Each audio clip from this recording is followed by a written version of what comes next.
اور بنی اسرائیل نے پھر خداوند کے آگے بدی کی، اور خداوند نے ان کو 40 برس تک فلسطینیوں کے ہاتھ میں کر رکھا۔ اور دانیوں کے گھرانے میں سرعہ کا ایک شخص تھا جس کا نام منوہا تھا، اس کی بیوی بانجھ تھی، سو اس کے کوئی بچہ نہ ہوا۔ اور خداوند کے فرشتہ نے اس عورت کو دکھائی دے کر اس سے کہا، دیکھ تو بانجھ ہے اور تیرے بچہ نہیں ہوتا، پر تو حاملہ ہوگی اور تیرے بیٹا ہوگا، سو خبردار میں یا نشہ کی چیز نہ پینا اور نہ کوئی ناپاک چیز کھانا، کیونکہ دیکھ تو حاملہ ہوگی اور تیرے بیٹا ہوگا، اس کے سر پر کبھی اس طرح نہ پھرے، اس لیے کہ وہ لڑکا پیٹ ہی سے خدا کا نذیر ہوگا، وہ اسرائیلیوں کو فلسطینیوں کے ہاتھ سے رہائی دینا شروع کرے گا۔ اس عورت نے جا کر اپنے شوہر سے کہا کہ ایک مرد خدا میرے پاس آیا، اس کی صورت خدا کے فرشتہ کی صورت کی طرح نہایت محیب تھی، اور میں نے اس سے نہیں پوچھا کہ تو کہاں کا ہے،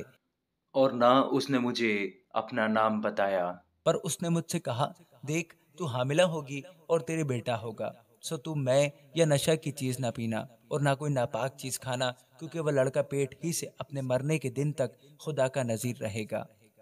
تب منوہا نے خداوند سے درخواست کی اور کہا، اے میرے مالک، میں تیری منت کرتا ہوں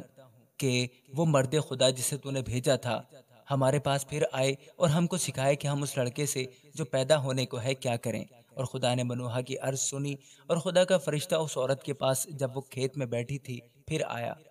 پر اس کا شوہر منوہا اس کے ساتھ نہیں تھا،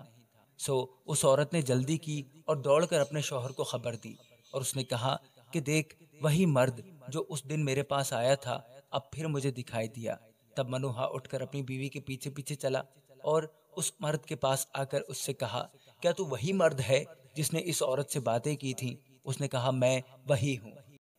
تب منوہا نے کہا، تیری باتیں پوری ہوں، پر اس لڑکے کا کیسا طور و طریق اور کیا کام ہوگا؟ خداوند کے فرشتہ نے منوہا سے کہا، ان سب چیزوں سے جن کا ذکر میں نے اس عورت سے کیا یہ پرہیز کرے،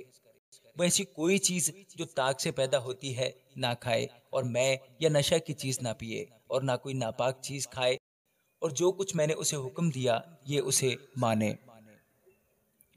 منوہا نے خداوند کے فرشتہ سے کہا کہ اجازت ہو تو ہم تجھ کو روک لیں اور بکری کا ایک بچہ تیرے لیے تیار کریں۔ تب خداوند کے فرشتہ نے منوہا کا جواب دیا کہ اگر تو مجھے روک بھی لے تو بھی میں تیری روٹی نہیں کھانے کا، پر اگر تو سوختنی قربانی تیار کرنا چاہے تو تجھے لازم ہے کہ اسے خداوند کے لیے گزرانے، کیونکہ منوہا نہیں جانتا تھا کہ وہ خداوند کا فرشتہ ہے۔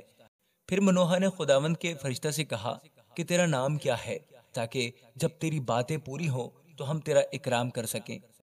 خداوند کے فرشتہ نے اس سے کہا، تو کیوں میرا نام پوچھتا ہے، کیونکہ وہ تو عجیب ہے۔ تب منوہا نے بکری کا وہ بچہ ماں اس کی نظر کی قربانی کے لے کر ایک چٹان پر خداوند کے لیے ان کو گزرانا، اور فرشتہ نے منوہا اور اس کی بیوی کے دیکھتے دیکھتے عجیب کام کیا،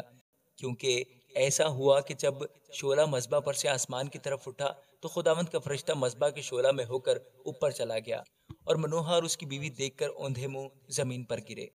پر خداوند کا فرشتہ نہ پھر منوہا کو دکھائی دیا نہ اس کی بیوی کو۔ تب منوہا نے جانا کہ وہ خداوند کا فرشتہ تھا،